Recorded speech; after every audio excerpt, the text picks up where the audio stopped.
Yo iba a presentar, pero bueno, yo creo que la conocéis todos. No, ella que se presente. Ella es Liz, pero bueno, preséntate, que estoy aquí quitando el currículum, preséntate a tu público y si quieres explicar todo lo que haces, lo que tienes, descubrir un poquito, ¿vale? Así que, es todo tuyo. ¿Se escucha? Hola, hola. Es que hablo un poco, vale, yo creo que sí. Hablo un poco bajito. No sé si me habéis visto alguna vez, hablo muy calmada y eso me pasa malas jugadas y este tipo de cosas que no sé gritar y no sé proyectar la voz. Así que hola, muchísimas gracias por venir, muchísimas gracias por traerme a la Guardia Pretoriana. De verdad me ha hecho mucha ilusión. Todo la parafernalia que habéis montado para traerme hasta aquí me ha parecido totalmente increíble, no me lo esperaba, así que 10 de 10. Es la primera vez que estoy en Linares concretamente, pero en Jaén en general, así que vais a ser mi primer contacto con la gente de aquí, así que espero que os portéis bien, porque entonces me acordaré para toda la vida de la primera vez que estuve aquí. Pero bueno, yo les voy a hablar un poco sobre mi novela. Yo literalmente vengo aquí a hablar de mi libro. Entonces yo voy a intentar no daros una chapa demasiado grande, pero bueno, quiero empezar un poco pues hablando de quién soy yo, por si acaso no me conocéis o si me conocéis un poco menos, también para poneros un poco en contexto, que al final el contexto es muy importante en la arqueología, así que en esto también lo es. Así que bueno, como veis, mi novela se llama Penélope y el subtítulo que tiene es La heroína olvidada del mundo clásico. Y creo que eso define bastante bien cuál es el trabajo que hay detrás de la novela. Bueno, yo, como os he dicho, me llamo Lidia G. Merenciano, la G es de García, pero bueno, Lidia G. Merenciano es mi nombre académico. Si vosotros estáis en el mundo académico podéis saber que es un poco difícil que no coincidas con 87 personas distintas, y yo como me llamo García, pues imaginaos, García L, pues cualquier persona de España probablemente para citar. Entonces, bueno, yo soy arqueóloga, graduada en arqueología por la Universidad Complutense de Madrid, y luego me gradué en el máster de antropología física, es un máster interuniversitario de la Complutense, la Autónoma y Alcalá, que básicamente lo que significa es que estuve en 3 universidades distintas. Cada semana me trasladaba a un lugar distinto. Así que bueno, yo soy de Segovia, entonces pues yo me siento muy relacionada con la cultura romana, es evidente. Y yo de hecho empecé las excavaciones cuando empecé con las prácticas de la carrera, lo típico de que nos hacen trabajar gratis de la arqueología. Yo empecé haciendo yacimientos romanos en Segovia. Yo estaba muy segura de que quería intentar fomentar lo que era la arqueología de mi tierra y pues bueno, poco a poco es lo que estamos haciendo. En el año 2022 más o menos, cuando yo todavía seguía en la carrera, empecé en redes sociales yo a veces que pensaba, me gustaría poder ver más vídeos sobre arqueología, me gustaría que hubiese más gente hablando sobre este tema, porque es algo que no veo mucho. Evidentemente desde hace varios años ya hay mucha gente muy buena, como por ejemplo mi amigo Puto Miquel, que es maravilloso, habla de arqueología desde hace ya siglos, es increíble. También tenemos al Club de Peter, hay un montón de gente que habla de arqueología, pero realmente no somos tantos, y ahora de hecho somos mucho más de los que éramos cuando yo empecé. Entonces yo cuando empecé a plantearme por qué tipo de vídeos me gustaría ver, dije, ¿y por qué no los hago yo? Y así es como empecé un poco sin querer a meterme y a hacer divulgación en redes sociales. Todo empezó, la verdad, porque hubo un comentario que vi en un vídeo de otra persona diciendo que cuando un arqueólogo vea tu cuerpo dentro de no sé cuántos años va a pensar X o Y, y yo me metí a eso, en plan, todo eso es mentira, deja de decir tonterías, y así es como empecé un poco mis andadas por el mundo de las redes sociales y la arqueología. Bueno, a día de hoy la verdad es que estoy muy contenta de decir que esto es parte de, bueno, tengo muchos trabajos, pero este es uno de ellos principalmente. Yo a diario, yo trabajo mis 8 horas diarias en arqueología, pero luego por las tardes sigo haciendo mis vídeos, mi divulgación, mi investigación. Y la verdad es que estoy muy contenta porque muchas veces me preguntan si realmente la arqueología le interesa a la gente. Y yo digo, mira, solamente tienes que ver la cantidad de gente que me parece una locura que me sigue en redes sociales solo por hablar de arqueología. Y yo os digo, Miquel, por ejemplo, que tiene muchos más seguidores que yo, pues imaginaos, o sea, esto es increíble la cantidad de gente que realmente le interesa este mundo, pero que igual no lo sabe. A mí me llegan un montón de mensajes de personas, sobre todo de adolescentes, diciendo que gracias a mí han descubierto que esto les gusta, que no sabían que querían hacer historia, arqueología, historia del arte, humanidades en general. Y a mí eso es probablemente lo que más me guste. Yo durante el instituto a mí siempre me dijeron que las humanidades no servían para nada, que si quería trabajar, que lo que tenía que hacer era hacer cualquier otra cosa que no fuese humanidades.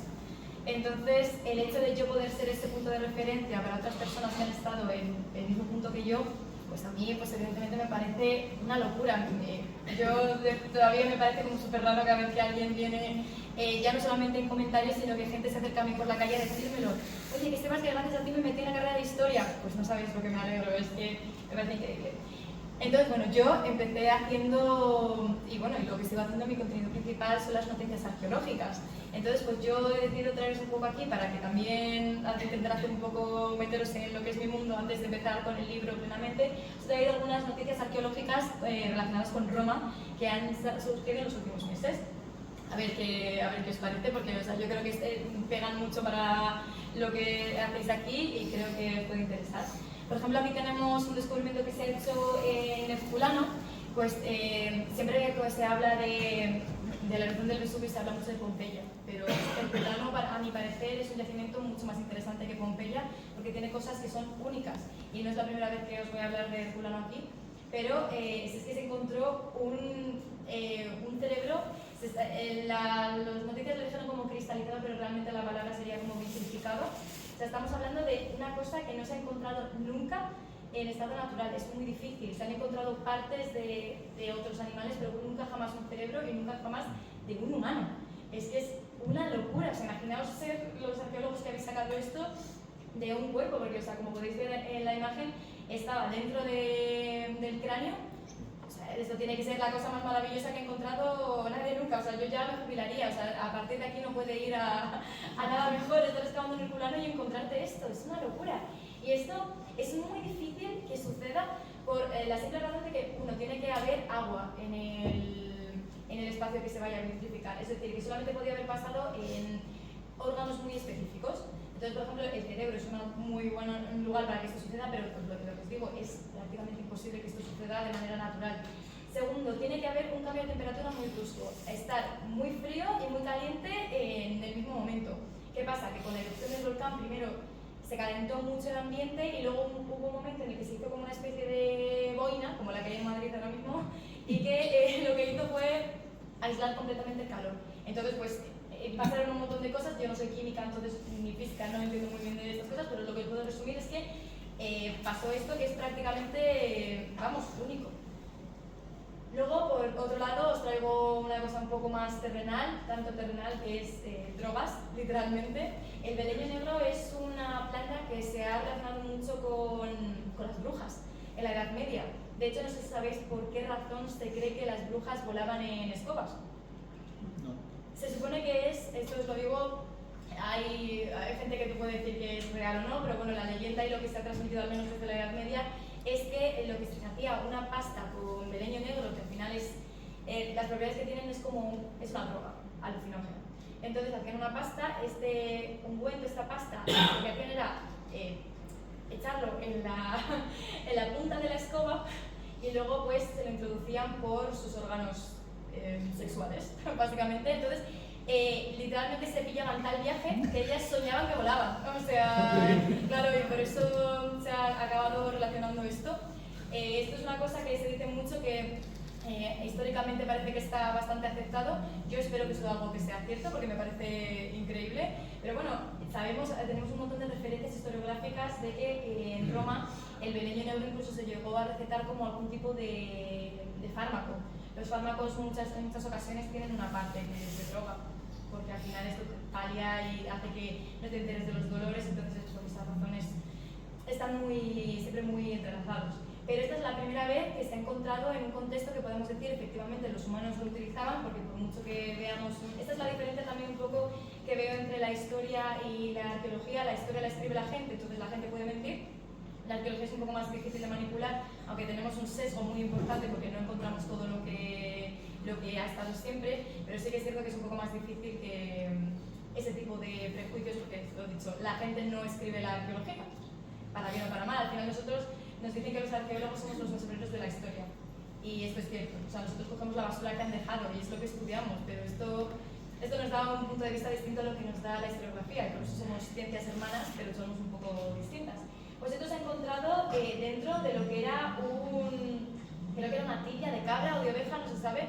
Las cabras y las ovejas son muy difíciles de distinguir taxonómicamente, son prácticamente iguales.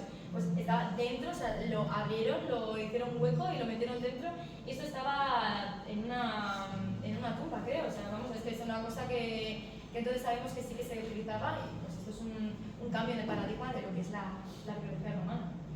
Luego, esto que creo que el público que tengo aquí delante le va a interesar especialmente, que esto fue hace un mes como mucho que se descubrió en Viena una fosa común con los cuerpos de 150 legionarios romanos. Y esto se hizo en lo que es el Limes de Viena, entonces se habla bastante de cómo fue la conquista de este lugar, de esa zona. Es una cosa que está bastante poco estudiada y gracias a esto pues, se puede saber un poquito mejor. Lo que os puedo contar de estos 150 legionarios romanos es que eran todos hombres, eran todos chicos bastante jóvenes, entre unos 17 y unos 30 años, eran muy jóvenes, o sea, y tenían bastante buena salud, se han encontrado marcas por proyectiles y otro tipo de heridas de arma blanca, y tenemos que todos medían alrededor de unos 70, o sea que eran bastante altos, estaban bien alimentados, tenían bastante confort. Pero vamos, esto me parece muy interesante, se han encontrado también armas relacionadas a ellos. Y claro, aquí tenemos una cosa muy interesante, que es el hecho de que no sabemos qué es lo que pasó exactamente. Evidentemente perdieron porque están todos aquí muertos, literalmente, pero no se enterraron con ningún tipo de ritual ni nada, que esto para ser romanos es muy raro. Entonces, a mí, yo como digo, yo estudié antropología física, yo lo que realmente me quería especializar y lo que me especialicé fue arqueología de la muerte, a mí me encanta todo lo que sea el tema funerario, entonces a mí esto me resulta muy interesante, que igual tenían prisa por irse porque se habían dado tan para el pelo que lo único que pudieron hacer es abrir una fosa y echar a todo el mundo dentro, no lo sabemos, pero esto es muy interesante, los estudios acaban de empezar a hacerse, entonces no sabemos mucho más al respecto. Pero por eso también me gusta mucho contar noticias, porque la gente puede ver cómo se va desarrollando la ciencia y cómo vamos poco a poco conociendo un poquito más sobre arqueología. Y luego la que para mí, y la que yo hice un top 5 noticias arqueológicas del año 2024, y esta fue la número 1, la que más gente le gustó y la que la gente consideró que era la noticia arqueológica del año.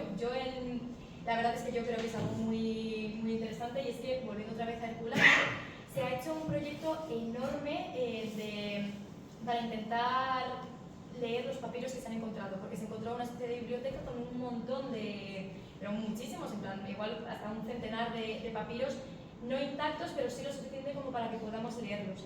Y se han hecho con un montón de técnicas distintas, como rayos X, para poder leer lo que está dentro y leer los surcos que se han dejado, que se deja la escritura.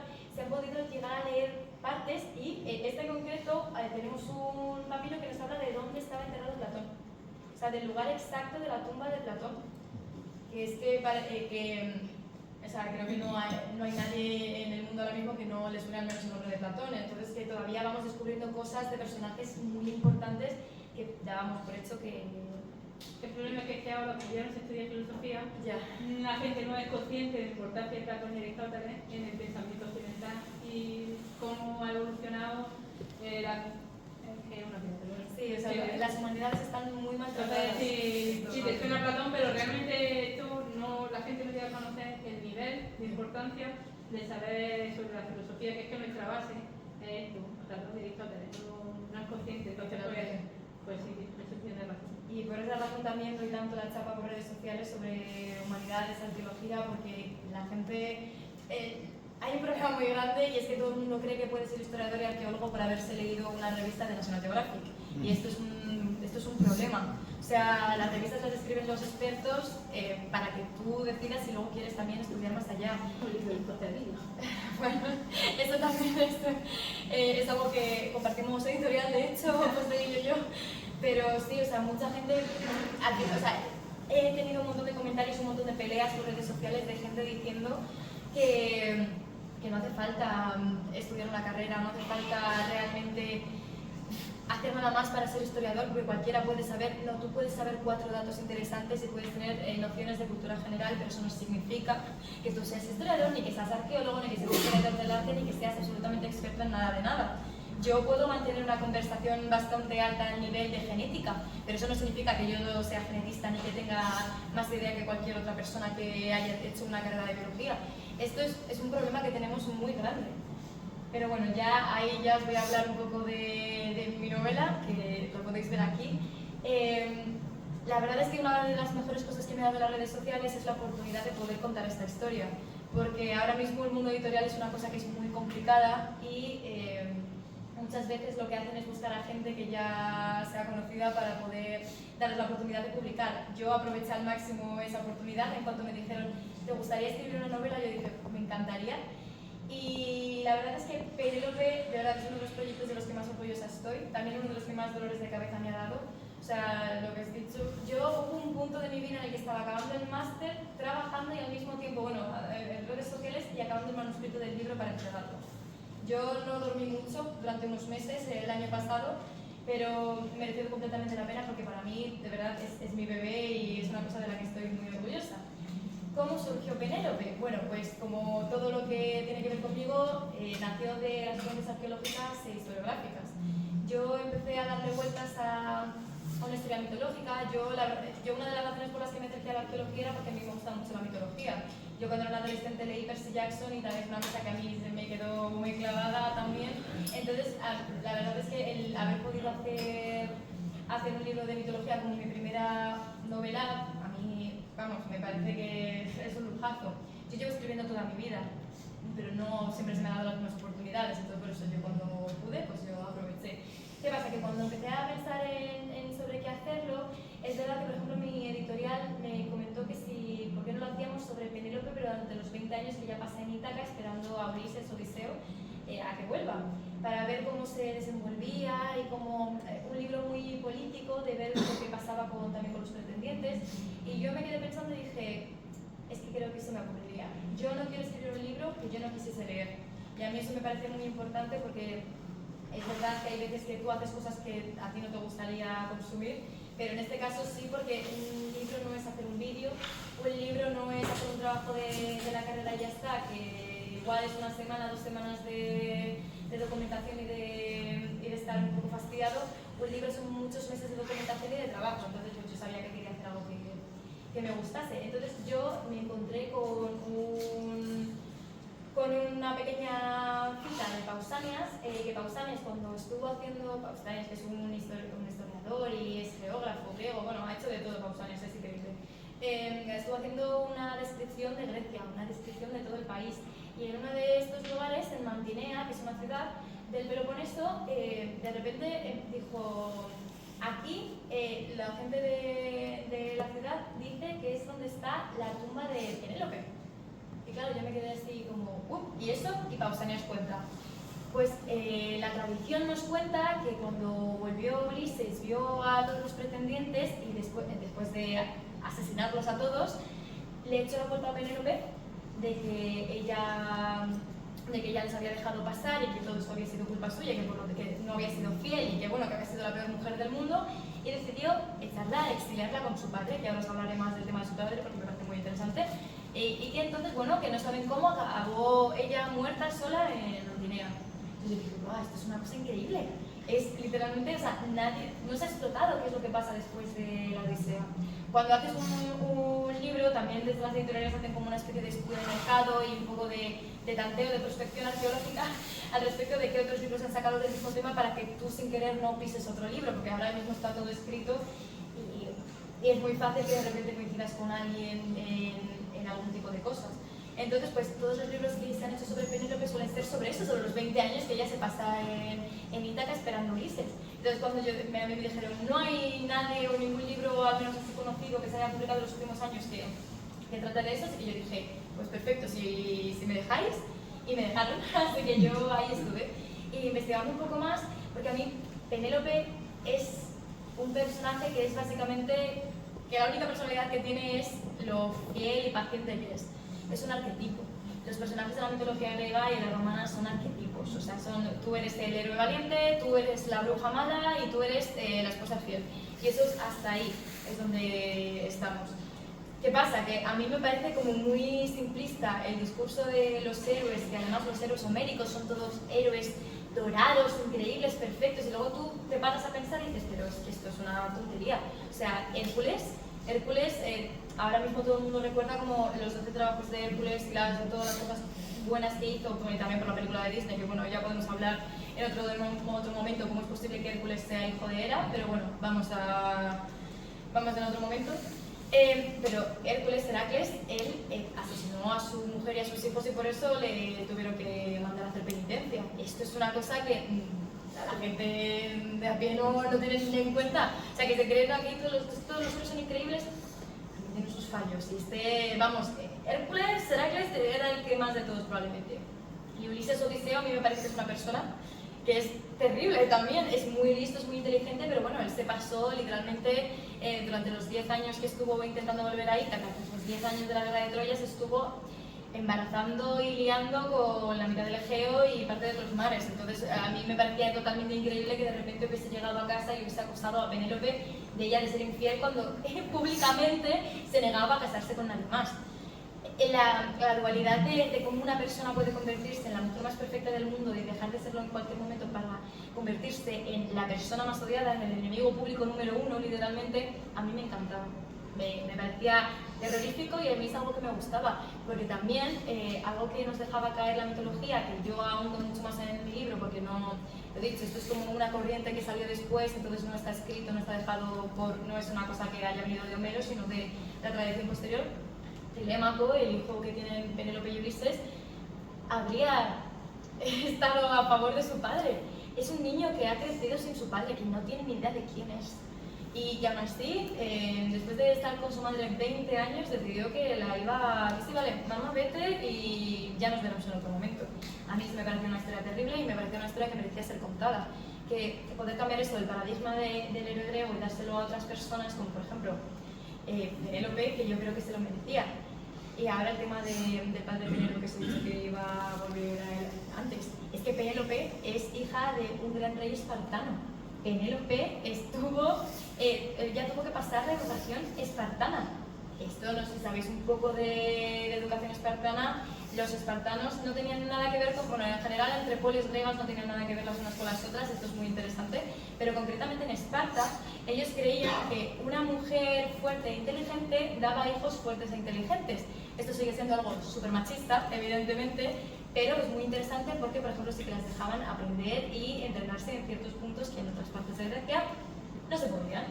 Entonces, el hecho de que Penélope hubiese estado desarrollada en esa cultura, en un lugar donde realmente le habrían aplaudido por ser valiente, por ser fuerte, por ser una mujer lista, esto lo iba a explotar, evidentemente. Entonces, mi novela, Ulises la manda a correr con su padre y ella dice que no, y decide un poco, bueno, tomarse su venganza, que a mí me gusta mucho utilizar esta palabra. Es verdad que al principio me dijeron que no lo utilizase tanto porque venganza suena muy mal, pero a mí me parece genial que las mujeres también puedan tener su propia venganza personal, no creo que sea nada malo, no lo hace peor persona, simplemente, o sea, si vuestro marido después de estar 20 años fuera y no conocéis de absolutamente nada, prácticamente si es que os habéis casado con un desconocido, Penélope, cuando conocería a Ulises, que Ulises tendría unos 23, 24 años, como yo ahora mismo, Penélope tendría 13, 14. O sea, es que no conoces a esa persona, y menos porque cuando Ulises se va, Penélope no tendría más que 15. O sea, es que no... Se queda embarazada y Telémaco es muy pequeño cuando Ulises se está yendo. Todo ese tipo de cosas es lo que hacen, yo creo, que esto sea una historia de la que merecía la pena hablar. Entonces, bueno, ahora también os voy a dejar que ya me voy a callar un poco más y voy a dejar que me hagáis preguntas y tal, porque si no aquí yo os voy a contar todo mi libro, pero bueno, ya ves, o sea, no es necesario, pero me parece que tuve muchísima suerte porque la portada es preciosa. Yo, de hecho, está nominada a los premios Is Libris como mejor portada de libro histórico del 2024. Yo la verdad es que me parece una cosa increíble. Mi editora tuvo muy buen gusto a la hora de elegir a la chica a la diseñadora, me parece de verdad increíble. Y bueno, gracias a esto pues he estado en radio, televisión, hablando del libro, ahora estoy aquí, o sea, yo literalmente lo que no he viajado en toda mi vida, estoy haciendo ahora un tour por España, de ciudad en ciudad, de hecho también de isla en isla, porque he estado ya 2 veces en las Canarias también con esto. Estoy súper contenta, para mí de verdad que ha sido vamos, ha cambiado mi vida completamente, y poder hacer una novela que tenga una base arqueológica, que yo siempre, lo que he dicho, y a mí me ha encantado siempre el tema de escribir, pero poder haber juntado mis dos pasiones, que son la arqueología y la escritura, en una, es algo que la verdad es que todavía me parece un sueño, de verdad. O sea, que ya la novela se publicó en noviembre. Tengo presentaciones al mes, al menos tengo 2, y o sea, hablo muchísimo de esto, y aún así me sigue pareciendo como una cosa que es ajena, o sea, como si estuviese viéndome a mí misma, yo misma por redes sociales y esta chica quién es, ¿sabes? Entonces, bueno, también una cosa que me parece muy importante, mi libro tiene un apartado de nota de la autora donde os hablo de qué cosas son reales y qué cosas no lo son. Lo dicho, todo está basado en esta fuente de Pausanias, pero yo, por ejemplo, pequeño spoiler, en mi libro salen dioses griegos, no podía ser una gran epopeya griega sin que se hiciesen los dioses. Entonces, cada vez que sale un dios, yo lo tomé como referencia lugares en Grecia en los que teníamos muestras de un culto a ese dios, o que había un templo, o que había un grupo que sabemos que se consagraba a ese dios. Entonces, yo he intentado que todo sea lo más arqueológico posible. Las ciudades que se mencionan, las descripciones que se hacen son descripciones sacadas directamente también de fuentes antiguas. Si una ciudad es experta en la cría de la cabra, yo eso también lo estuve buscando para poder ser lo más fiel posible, porque al final no deja de ser una novela de ficción, pero a mí me gusta que haya algo que puedas aprender detrás de esto. Así que bueno, yo ya me callo y ya, bueno, me callo si vosotros queréis, que me callo. No, te lo voy a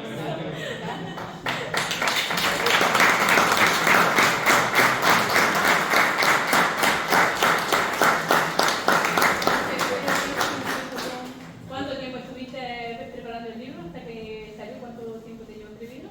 Pues mira, yo firmé el contrato para... Bueno, ya empecé a escribir antes de esto, como un mes antes, pero el contrato yo lo firmé oficialmente en septiembre de 2023. Y entregué el libro final, que yo además es que fui de ese tipo de autoras terroríficas que estiré lo máximo posible que pude la fecha de entrega, hasta agosto del 2024. Entonces estuve prácticamente un año. ¿Qué parte fue lo más difícil que te tocó escribir? Porque Penélope tiene una personalidad complicada, entonces para retratarla como tú quieres hacerlo, no puedes ponerla de heroína, pero tampoco de villana, y tiene una personalidad, es la parte más difícil. Pues mira, yo creo que una cosa que esto es lo que hemos hablado mucho con mi editorial y con mucha gente. Hay gente que le molesta todo, y hay gente que yo sabía que me iba a poner problemas por haber hecho un poco hacer de villano a Ulises, pero realmente yo no he contado nada que no diga de la Odisea. O sea, realmente Ulises se casó con una adolescente, y Ulises se fue, y Ulises tuvo hijos con todo el Egeo. O sea, todas esas cosas no son opinión mía, ni son invención mía, son cosas que suceden en la Odisea, hechas de la puta Homero. Entonces, el problema de Penélope es que yo he tenido gente por Twitter sobre todo, gente poniendo tweets públicos en mi contra diciendo que hemos llegado a tal punto de pervertir la historia que ahora incluso las mujeres son protagonistas de epopeyas. Y a mí esto es una cosa que me molestó mucho, y dije, pues debería haber hecho a Penélope más mala. No, pero es que es cierto que el problema de Penélope en la Odisea es que no tiene ningún tipo de personalidad. O sea, al final ella es paciente, pero siempre habla todo el rato de Ulises. Incluso cuando la vemos ser madre de Telémaco, no es como muy dramática, muy exagerada sus reacciones. Al final, bueno, es también el estilo de escritura, pero yo necesitaba buscar como un punto de partida entre eso, entre lo que conocemos de Penélope y algo que no sea muy difícil de creer que sucedería. Entonces yo me he leído y me he releído la Odisea muchas veces. Para mí ya ha dejado de tener sentido la Odisea. O sea, ya para mí eran capítulos sueltos de los que intentar sacar algo de información. Es algo complicado, porque no puedes hacer que un personaje muy querido tampoco sea el villano completo de una historia. Y ya no lo digo por Ulises, porque mi idea principal era hacer que Penélope se fuese loca, completamente loca y desquiciada. Y si leéis el libro, veis que en algunos puntos sí que está loca y desquiciada, pero es verdad que al final, bueno, yo misma le fui parando los pies. Es muy complicado intentar meterle tu punto de vista a un personaje que todo el mundo conoce. Bueno, hay una teoría loca que dice que la Odisea realmente no la escribió un hombre, que la escribió una mujer, sobre todo por el personaje femenino, que dicen que, por ejemplo, la parte, la que cuenta las cosas de la casa, que está muy detallada, y los hombres no suelen hacer esas cosas. incluso Penélope, que nosotros, o tú en este caso no lo ves muy bien, pero que, bueno, puso el ideal de una mujer que todas las mujeres deberían de parecerse a ella. Y luego hay otras que eran muy independientes, que eso también era una locura, como Circe, por ejemplo, que vivía solo en una isla y ella manejaba. Y luego que, bueno, que Penélope era el ideal, que en esa época no lo veían más, sino todo lo contrario, un modelo que tenían que seguirlo.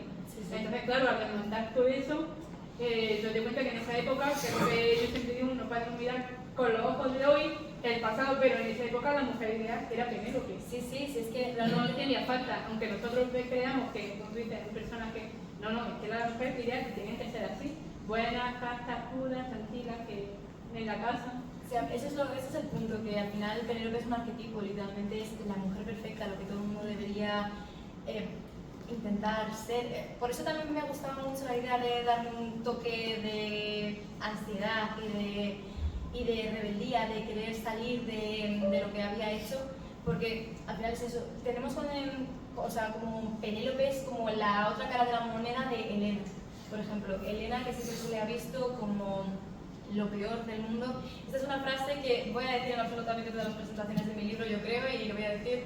Hay una canción que me gusta mucho que se llama History of Men de Misty Peters, que bueno, básicamente hay una frase súper bonita que dice que los hombres hacen la guerra, pero Troya odia a Helena. Y me parece que es que define muy bien lo que es y cómo se ha desarrollado nuestra relación con la mitología. Helena no hizo nada, literalmente Helena lo único que hizo la pobre fue ser demasiado guapa por su propio bien y aún así la han puesto, al final es la causante de la guerra, por tu culpa, o sea, si hubiese sido de otra manera igual no habría pasado esto. Entonces, el hecho de que incluso Penélope, que se supone que es la mujer perfecta, que todo el mundo debería aspirar a ser como ella, que es intocable porque es que no tiene nada, es que es perfecta, aún así hay tradiciones de la historia que la ponen como la mala y acaba exiliada. O sea, tú, si haces las cosas como quieres, mal, pero si haces las cosas como quieren todos, mal también, no puedes ganar. Es que es complejo. Bueno, otra cosa que has dicho que empezaste con la mitología. Yo creo que todos los que empezamos aquí empezamos por la mitología. Si no, esto va a ponernos a estudiar historia romana, como que no. Siempre empezamos con la mitología. ¿Qué personajes te gustan más? ¿Qué es lo que más te llama la atención de los dioses? Porque son también otra locura. Los dioses y sus historias son muy locas.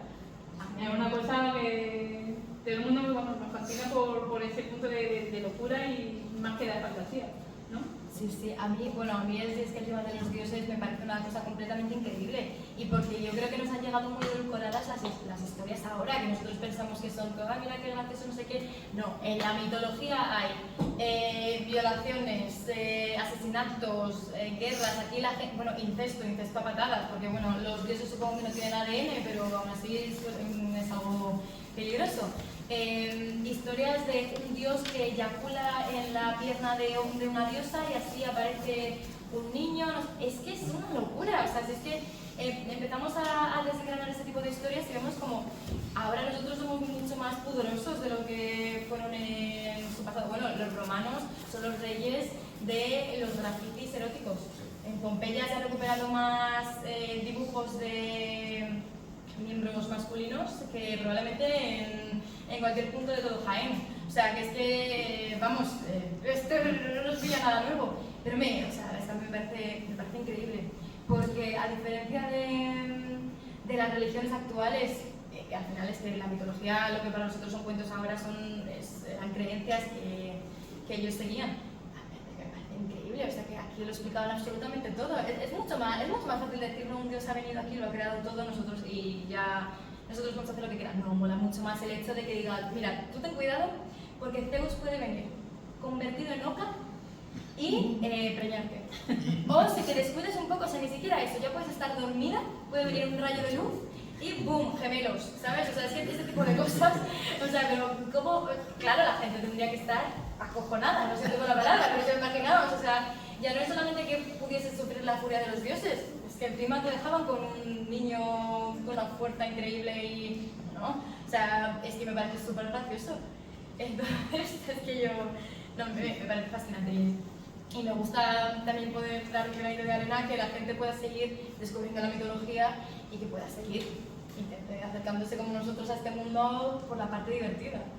Bueno, y siendo tú divulgadora, ¿por qué no hiciste un libro de divulgación? Te das una novela. Eso ¿No era más fácil para ti que dedicarte a esto que a un follón?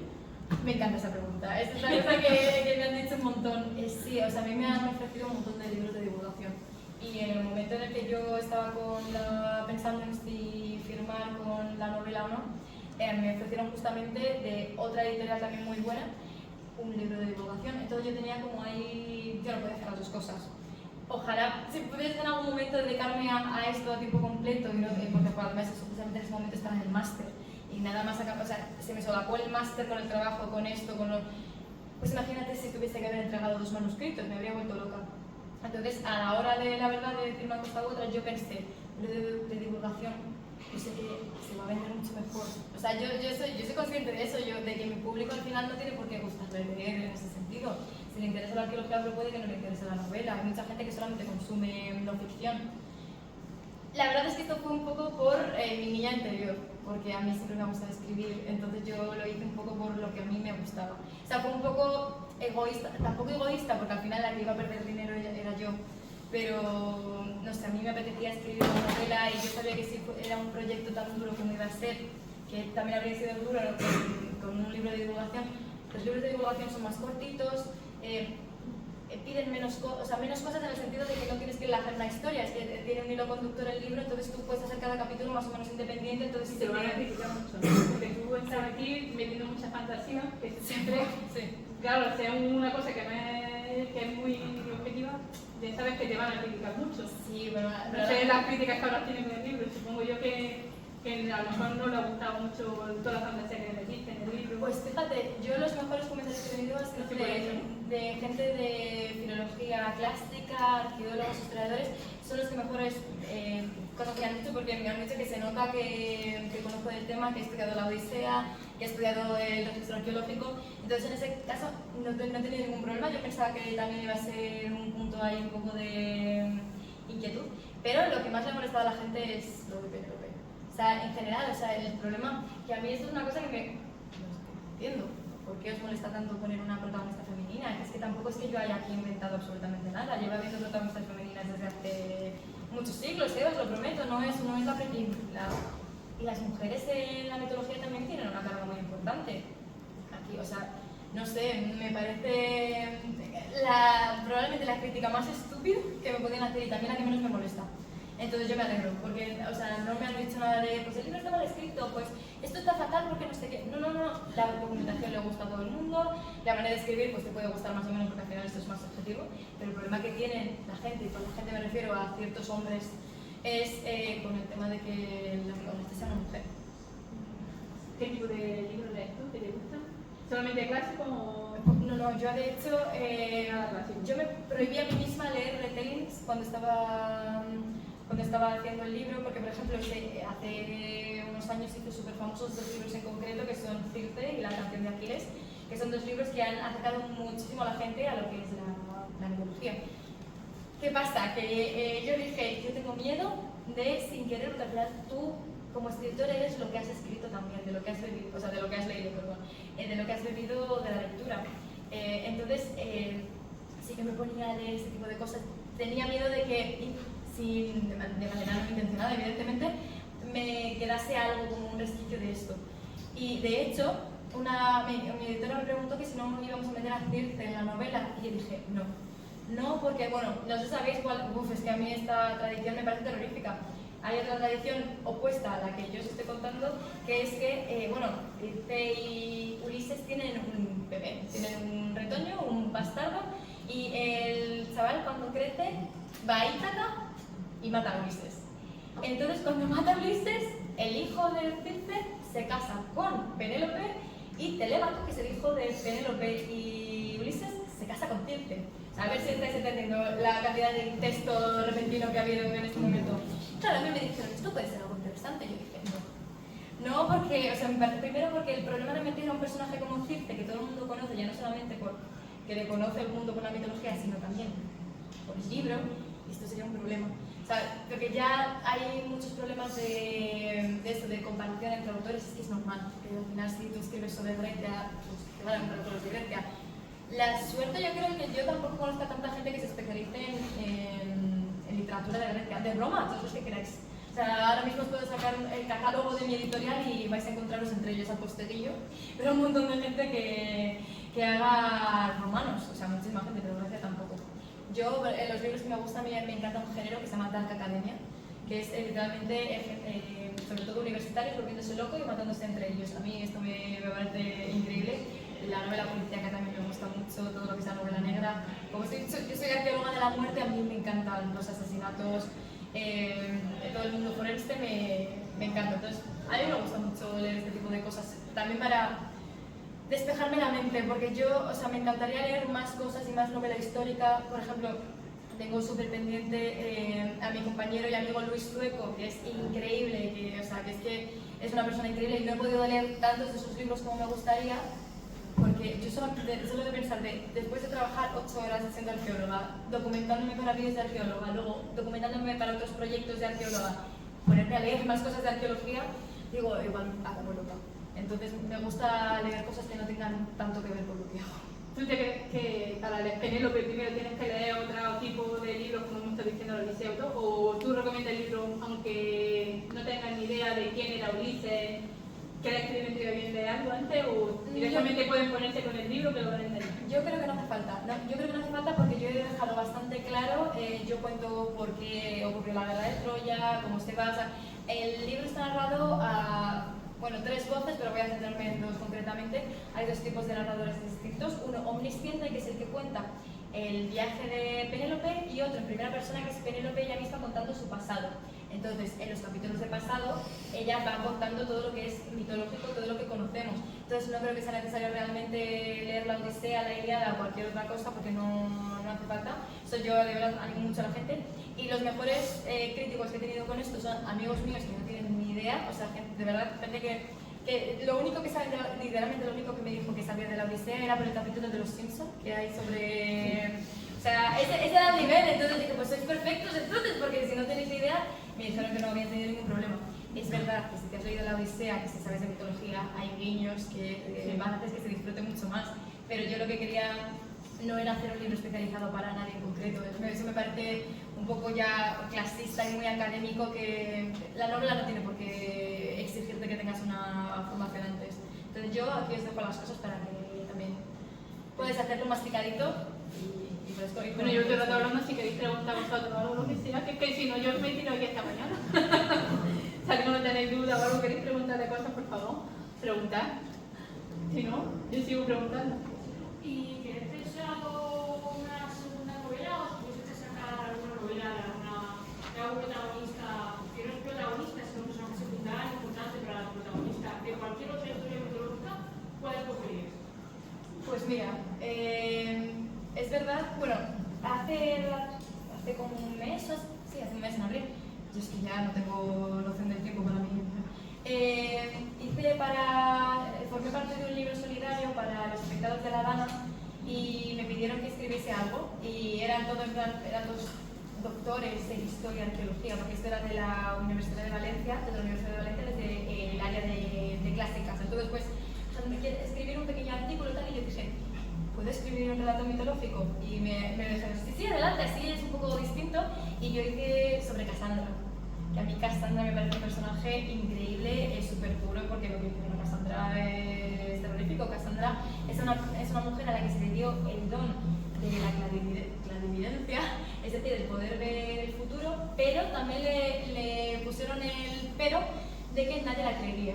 Entonces ella vaticinó la caída de Troya y nadie la creyó, y de hecho la mataron porque creían que estaba loca. Entonces yo cuento un poco esto en el libro. Ella ha salido, o sea, si queréis, luego me preguntáis porque tiene un nombre muy largo, ahora mismo es que no os lo sabré decir de memoria, pero bueno, es benéfico. Nosotros, ninguno de los autores, nos llevamos nada de dinero por ello, y ha escrito gente que, como lo que os he dicho antes, Puto Miguel también tiene, Marga Sánchez Romero, no sé si la conocéis, bueno, también una arqueóloga increíble, pues también tiene su granito de arena ahí. Hay un montón de divulgadores, un montón de arqueólogos, un montón de historiadores, entonces eso es totalmente benéfico. Nosotros no nos llevamos nada, pero bueno. Hola, soy María García Muñoz. Estoy en el libro. ¿Ah, sí? Soy quien abre el libro, el primer Pues capítulo es el mío. es que ilusión.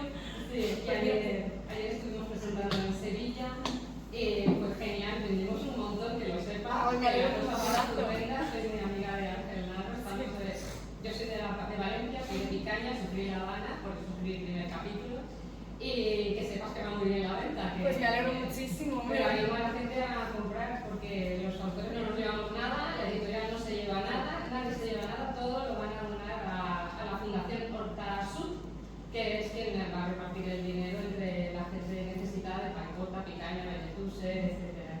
que os animo a que lo compréis también como autora del libro.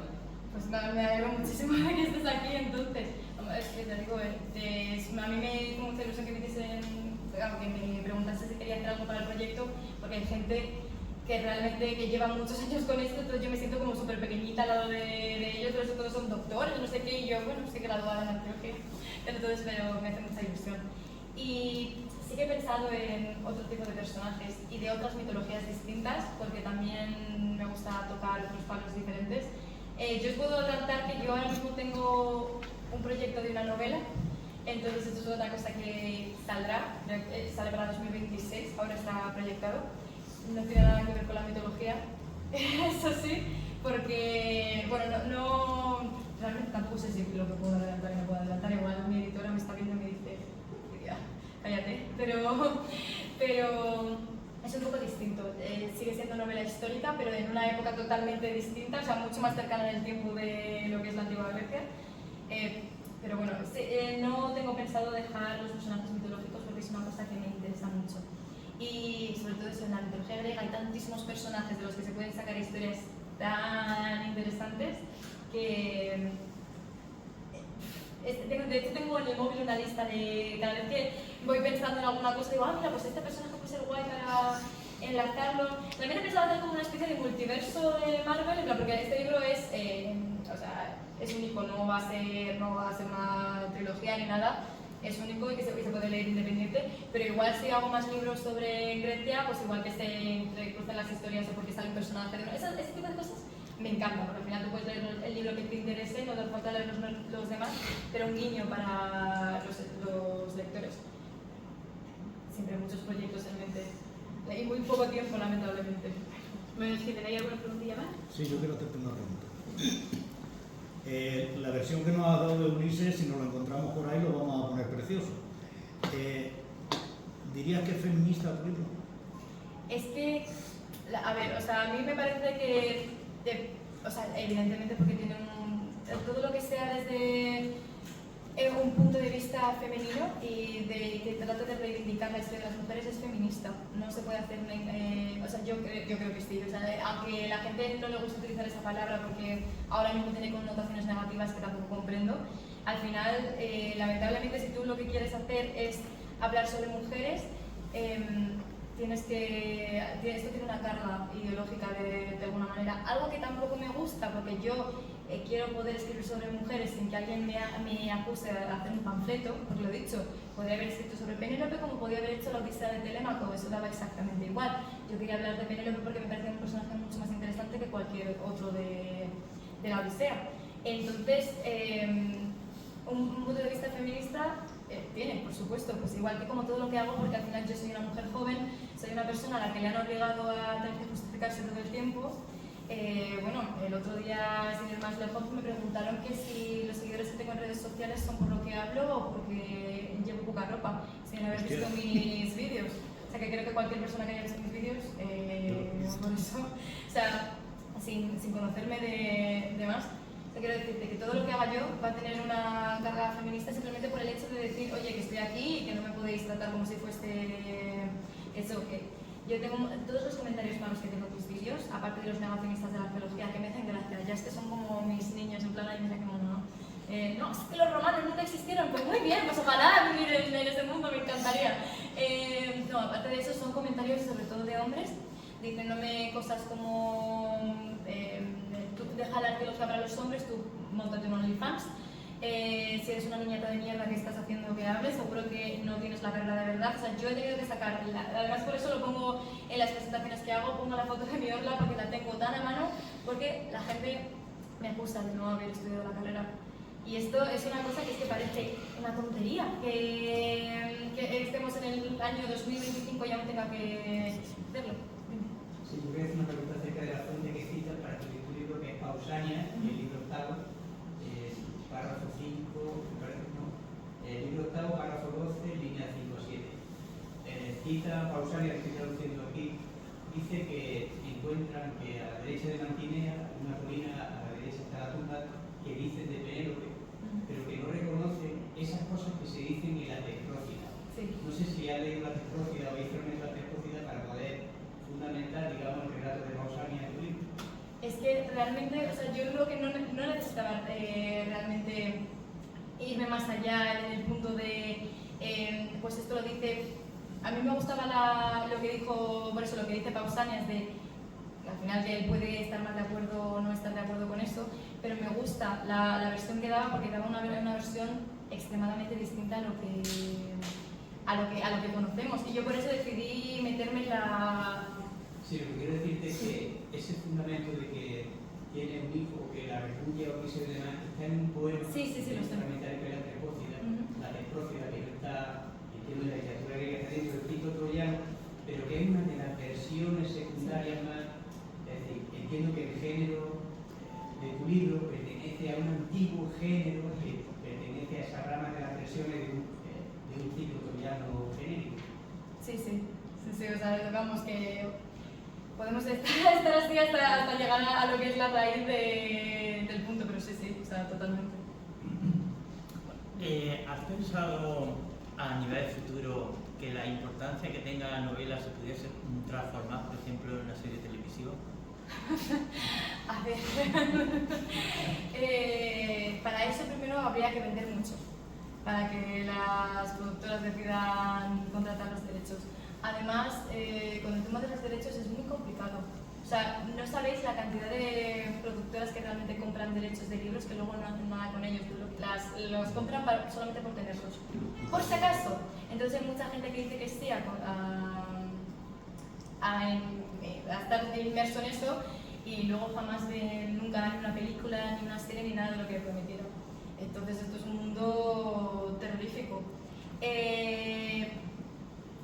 Yo no puedo decir que no. Ahora bien, es verdad que con el tema de los derechos de imagen y tal, para este libro concreto lo tendría la editorial. Así que yo creo que podría decir el sí o el no final, pero sería casi todo cosa de la editorial.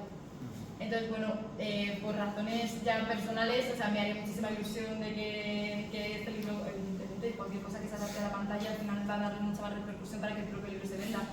A mí en general no sé cuánto bien me vendría porque yo no vería mucho dinero de eso también. Pero sí, no creo que ahora mismo las obras mitológicas, bueno, sí, Nolan ha hecho... Yo creo que gracias a Nolan se va a ver un boom y van a empezar otra vez a surgir lo mismo que al principio de los 2000 cuando todo el mundo hacía historias sobre romanos y griegos. Que eso puede ser positivo o puede no serlo. Entonces, bueno, quién sabe, o sea, de aquí a no lo sé.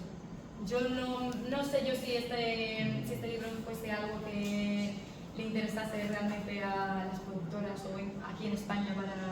Claro, pero Rowling tampoco supuso que Harry Potter iba a suponer eso y mira dónde está. Ya, bueno, pero... claro, ojalá decir eso.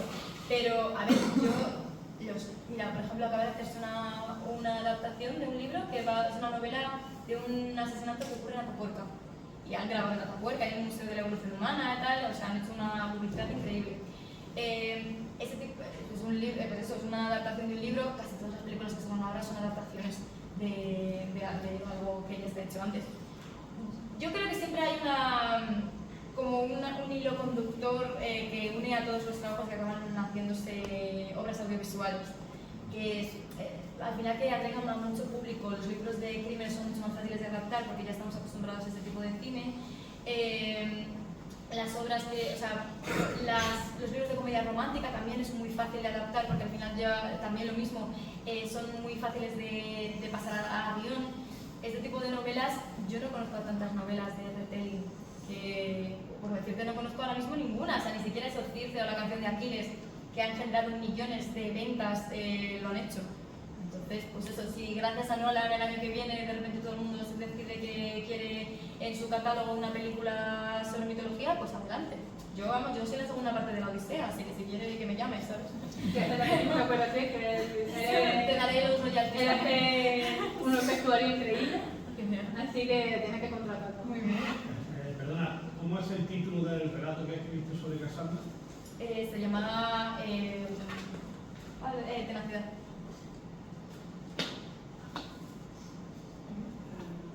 Bueno, tengo una duda de si está la mitología, el otro tema de la cultura grecorromana y demás. En un futuro no puede ser que también tenga una novela sobre los íberos, o la cultura íbera, o la mitología íbera.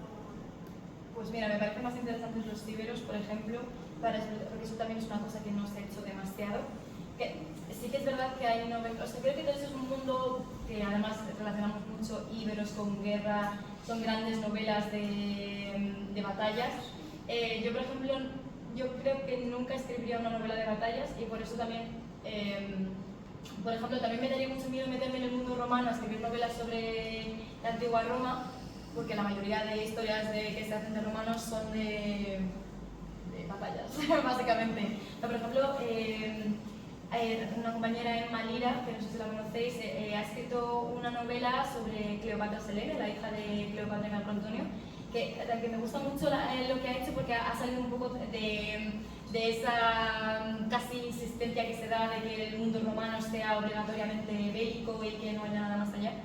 Pero con respecto a los íberos, mira, es una cosa que no me había planteado, pero que me parece muy interesante. Creo que es un nicho que ahí no hay prácticamente nada explotado. De hecho, una pregunta muy interesante porque ella llama la princesa Mirce y es un poco Penélope, porque ella se casa con Aníbal, Aníbal se va a la guerra, ella se queda aquí, tiene un hijo y luego también muere en Calcadá. Supuestamente también se vieron un poco, tuvo el hijo y ahí te queda.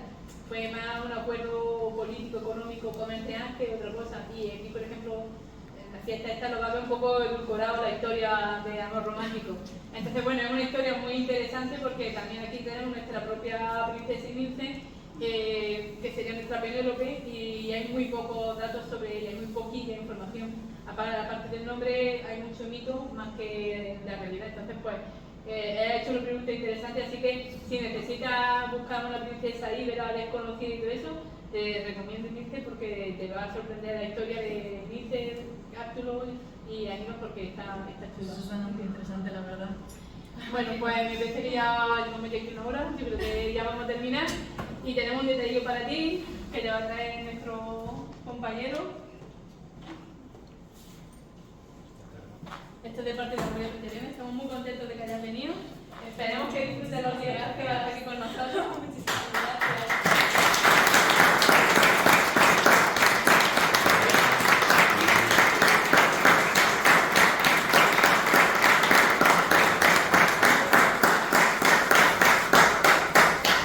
Aquí todo lo hacemos de forma artesanal y aquí tenemos las pizzas, ahí este de negro al final. Teresa, muchísimas gracias. Un aplauso para nuestro director.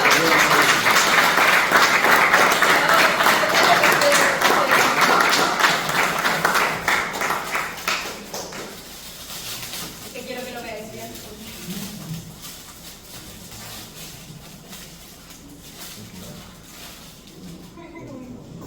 Qué guay.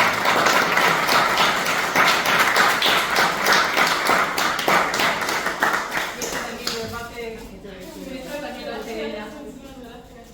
Que por favor.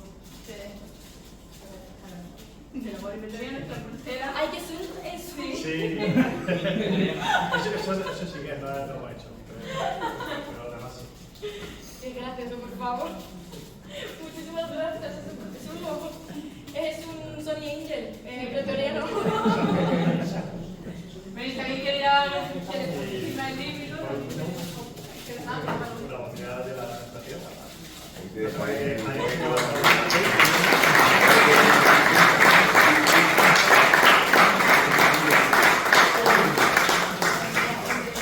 en Córdoba, que estuvimos por la vía verde del aceite y claro, pues voy a hacer la vía verde del aceite entera. No, de la provincia de Jaén. Pues ya está, si queréis venir, yo me lo tienes que firmar. Y el mío. Y eso quieres. Lo que pasa es que no tengo por eso. Libros habéis traído. ¿Qué?